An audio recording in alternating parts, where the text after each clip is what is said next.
Kimi ရဲ့ color scale မြင်ကြရလားဘာနဲ့သွားတူလဲဆိုလို့ရှိရင် Leslie ရဲ့ aspirant skin နဲ့သွားတူနေပုံစံလဲတူတယ်နောက်ပြီးတော့ဒီကောက်ရဲ့ skin type ပုံစံက starlight နဲ့လည်းတော်တော်ကြီးစင်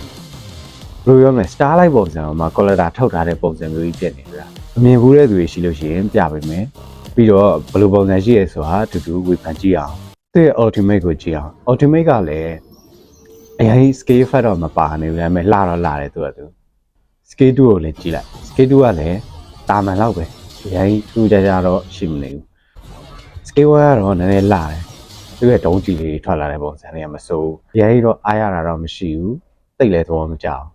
ဘယ်လိုမှတခြားရွေးချယ်စရာ color တွေပါလာဆိုရင်တော့တခြား color တွေပဲယူချင်ယူကြလိမ့်မယ်ဒါပေမဲ့ chemical နေကြလူတွေကတော့